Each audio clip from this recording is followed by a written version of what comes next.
I was in the Supreme Court all the morning and did not know that Scott died. Um, he had just said the other day, he had just said on his show that when you deteriorate markedly from month to month, you should have months left to live. That when it happens week to week, you should have weeks. And when it happens day to day, you probably have just days. Yeah. And a couple days later, he died. And he said he thought he had months. He said he thought he had months left. So it happened quickly. And his ex-wife, Shelley Miles Adams, went on his feed today and delivered the following message, SOT 71. Everyone. Unfortunately, this isn't good news. Of course, he waited till just before the show started, but he's not with us right anymore. He has a final message that he wanted to say. Many of my Christian friends have asked me to find Jesus before I go. I'm not a believer, but I have to admit the risk-reward calculation for doing so looks so attractive to me. So here I go. I accept Jesus Christ as my Lord and Savior and look forward to spending an eternity with him. The part about me not being a believer should be quite quickly resolved if I wake up in heaven. What a great line. What a great line. It's classic Scott Adams, offbeat, out of left field, and beautiful. And, it's Pascal's wager. It's got a long tradition. Pascal was a great mathematician who converted to Christianity. And he said, it only makes sense that you're risking eternity. It only makes sense to believe because you don't lose anything by believing, but you could gain eternity, and it's worth the wager. And so that was what Scott was saying. It's funny. I used to listen to Scott all the time, and I had him on my show very early on when he started talking about political things, and just really liked him. If you had asked me, do I agree with like 50% of what he said, I probably would have said no, but who cares? He was a creative, original guy, full of goodwill, almost always gracious, which I really appreciate in this atmosphere. He was always gracious to the people he attacked. He would always tell people he was a far leftist. I didn't really see a lot of evidence of that, but he claimed it all the time. But a big Trump supporter. The press, of course, the New York Times, in one of the pettiest, meanest little headlines I've ever seen, said he was a popular cartoonist until his racist remarks caused him to be canceled. He never made racist remarks. He said that a poll showing that more than half of black people didn't like white people. He said you might want to avoid people on the basis of that because they're hostile. That's not a racist remark. That's about hostility and about the way people feel. And just the wickedness of the left in these moments is a little hard to take. But the memory of Scott Adams is a beautiful one. The Jews say, may his memory be a blessing. I think it will be a blessing. He was just a guy who came with these ideas that sometimes you just sit and blink and have to think about him all day long because you weren't sure where he was coming from. And yet they were really helpful to people. His advice, it's kind of like Jordan Peterson. I frequently disagree with Jordan Peterson. His advice is always great. Scott's advice was always great. And again, always delivered with this kind of whimsical, hilarious, deadpan, gracious way of being. He was a voice that made the internet better, which is not an easy thing to do. And I'm really going to miss him. I really think it's a sad day and happened way too soon. At this point, sometimes, 68 years old, and I felt like he deserved more time. When he announced casually that he had metastatic prostate cancer and that it had spread to his bones, right after Joe Biden's announcement came out, he said, not for nothing. He goes, I have that too, and I don't have very long to live. It was like, what? Everyone was shocked, and it happened too fast. I just felt like we were owed more time, which of course is not how these things work. Can I point out one thing that he said that I thought was important? He said that when he started supporting Trump, he lost his friends. He lost a lot of his work. He lost almost all of his speaking engagements. So he was making like 50 to 100 grand per speaking engagement. And he said, and I may have lost my health, which at least is an indication that it was a tremendous stressor to him. It was something that really got under his skin. And I know people who have gotten very, very ill with fatal diseases, with potentially fatal diseases after going through stress like this. And I think it is just a a sad statement about our society that a guy of that much graciousness, wit, humor, and wild, helpful ideas should feel that maybe his health was compromised by the way he was treated by our intellectual chattering classes.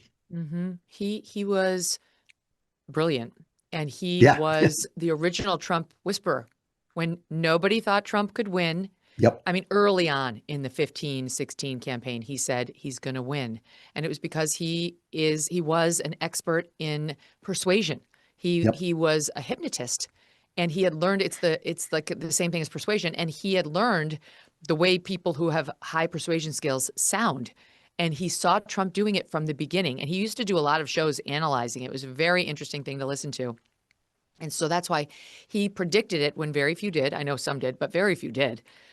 He saw it coming. And I mean, everything I watched his show from time to time. It wasn't like a regular thing for me, but every time I tuned in, I learned something.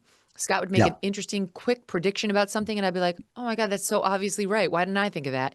He just had a different way into every story, and he was very accurate in his ability to size people up, stories up, take something and be like, that's not going to happen. That is going to happen. I believe that. I don't believe that. And you're like, yeah, same. As soon as you hear him say it. I do want to talk about the controversy because I'm disgusted. People magazine.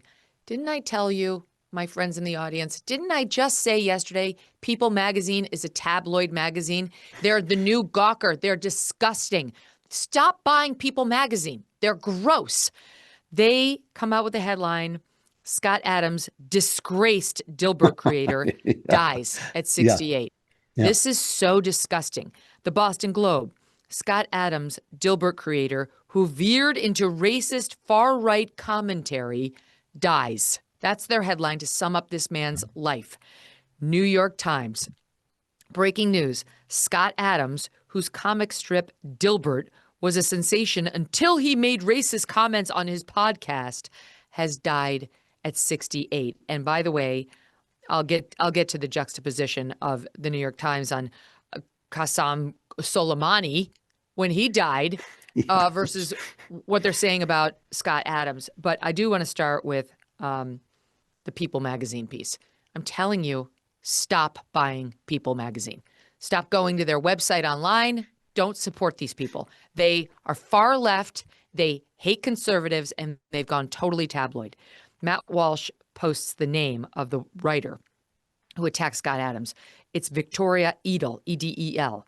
He writes, this is the monstrosity who wrote the vile article. Scott Adams was a great man, loved and mourned by millions. This person is a nobody, loved by no one. The world won't even notice when this person dies. Now they took down her name and exchanged it for staff at People because they don't want to take,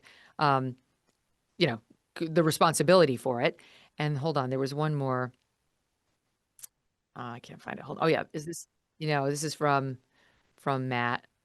I'm trying to find it there. It's mixed in. I can't find it. It's in the midst of all my Supreme Court messages. My phone is a mess. My team is going to help me with it. But in the meantime, I want to read you this because there is a final message from Scott. Okay. I'm going to look at this in part. It's long. If you're reading this, things did not. What, Andrew has to go? All right. I'll let you go, Andrew. I'll just finish it up with the audience. But thank you. Thank you so much for being here. I don't want to. It's great to see you, Megyn. Thanks a lot. It's always great to see you. Bye-bye. To be continued. All right. So this is from Scott for the audience. If you're reading this, things did not go well for me. What a sweet opening line. I have a few things to say before I go. My body failed before my brain. I am of sound mind as I write this January 1st, 2026. If you wonder about any of my choices for my estate or anything else, please know I'm free of any coercion or inappropriate influence of any sort, I promise. Next, many of my Christian friends have asked me to find Jesus before I go. I'm not a believer, but I have to admit the risk-reward calculation for doing so looks so attractive. So here I go. You heard his ex-wife read some of this. I accept Jesus Christ as my Lord and Savior, and I look forward to spending an eternity with him. The part about me not being a believer should be quickly resolved if I wake up in heaven. I won't need any more convincing than that, and I hope I'm still qualified for entry. With your permission, I'd like to explain something about my life. For the first part of my life, I was focused on making myself a worthy husband and parent as a way to find meaning. That worked, but marriages don't always last forever, and mine eventually ended in a highly amicable way. I'm grateful for those years, and the people I came to call my family. Once the marriage unwound, I needed a new focus, a new meaning, and so I donated myself to the world, literally speaking the words out loud in my otherwise silent home. From that point on, I looked for ways I could add the most to people's lives one way or another. That marked the start of my evolution, from Dilbert cartoonist to an author of what I hoped would be useful books. Boy, was he ever. By then, I believed I had amassed enough life lessons that I could start passing them on. I continued making Dilbert comics, of course. As luck would have it, I'm a good writer. My first book in the useful genre was How to Fail at Almost Everything and Still Win Big. That book turned out to be a huge success, often imitated and influencing a wide variety of people. I still hear every day how much that book changed lives. My plan to be useful was working. Stand by. Next page. I followed up with my book, Win Bigly, that trained an army of citizens how to be more persuasive, which they correctly saw as a minor superpower. I know that book changed lives because I hear it often. You'll probably never know the impact the book had on the world, but I know, and it pleases me while giving me a sense of meaning that is impossible to describe. My next book, Loser Think, tried to teach people how to think better, especially if they were displaying their thinking on social media. That one didn't put much of a dent in the universe, but I tried. Finally, my book, Reframe Your Brain, he came on and promoted that with all of us, taught readers how to program their own thoughts to make their personal and professional lives better. I was surprised and delighted at how much positive impact that book is having. I also started podcasting a live show called Coffee with Scott Adams, dedicated to helping people think about the world and their lives in a more productive way. I didn't plan it this way, but it ended up helping lots of lonely people find a community that made them feel less lonely. Again, that had great meaning for me. I had an amazing life. I gave it everything I had. If you got any benefits from my work, I'm asking you to pay it forward as best you can. That is a legacy I want. Be useful. And please know, I loved you all to the end. Scott Adams.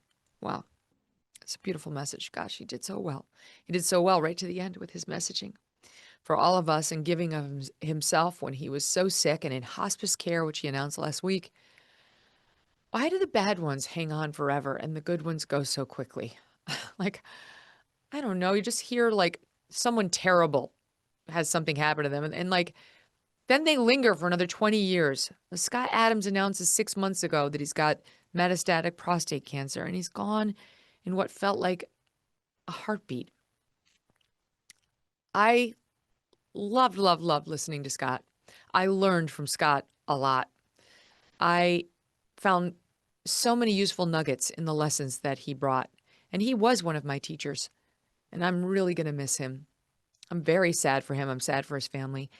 And I'm sad for the right. You know, like we keep losing people. And it hurts. It hurts like the movement, the pushback against the lunatic left.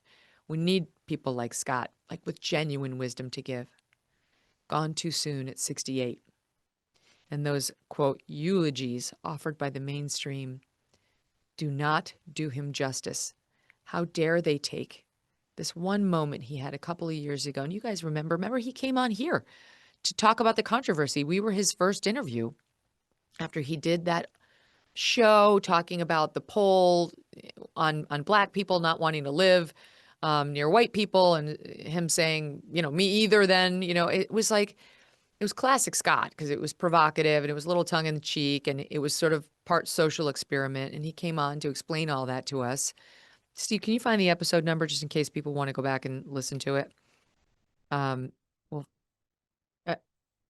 no, I don't want to play it now. I don't want to get back into it, but we'll find the episode number for you because we talk about that in a bunch with him. So he wasn't, but like to take that one moment, like that one controversy and make it his eulogy, his obituary, and in the headline, no less, after all the good he's done in the world. Episode 638, thank you, 638, is just immoral. It's immoral.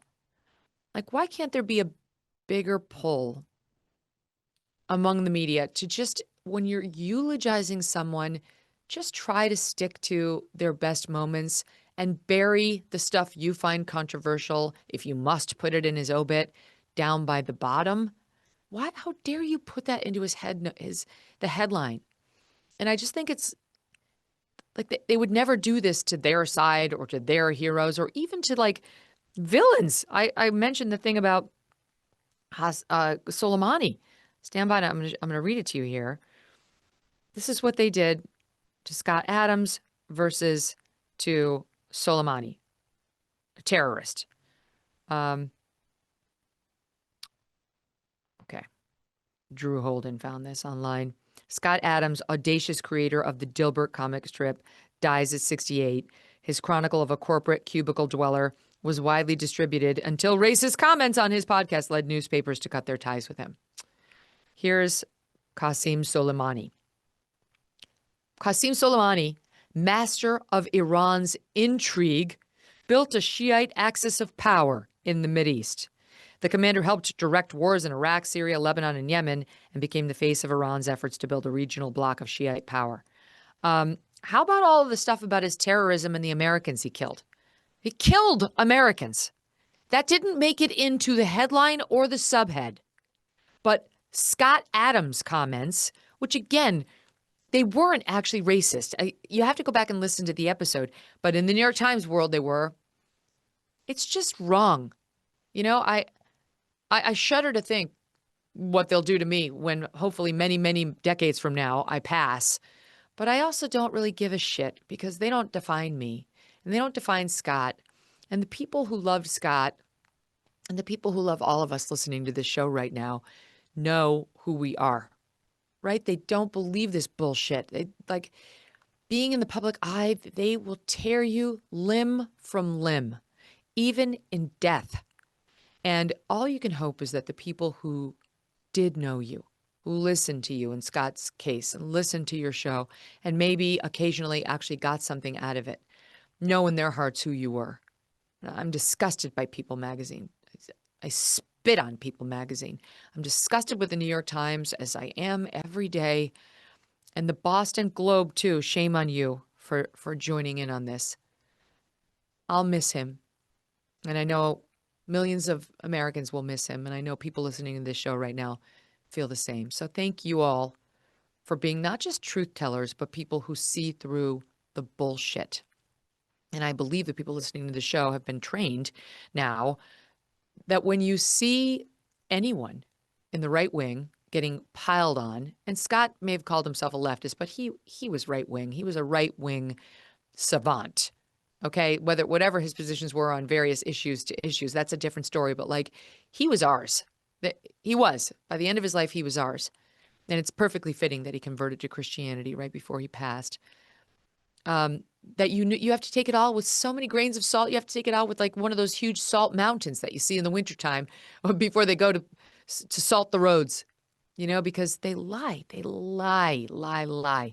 about people like Scott, and it's deeply immoral to do it in the man's obit. A new year means new financial goals, like making sure your savings are secure and diversified. Will this be the year you decide to talk to someone from Birch Gold Group? They use an educational approach with a deep understanding of macroeconomics. There are forces pushing the dollar lower and gold higher, which is why they believe every American should own physical gold. So until January 30th, if you're a first-time gold buyer, Birch Gold is offering a rebate of up to $10,000 on qualifying purchases. To claim eligibility and start the process, you just text MK to the number 989898. Birch Gold can help you roll an existing IRA or 401k into an IRA in gold, and you are still eligible for a rebate of up to $10,000. Consider making right now your first time to buy gold and take advantage of a rebate up to $10,000 when you buy before January 30th. Text MK to the number 989898. Claim your eligibility today. Again, text MK to 989898. Thanks so much for watching. If you like what you just saw, hit the subscribe button for more clips and full episodes.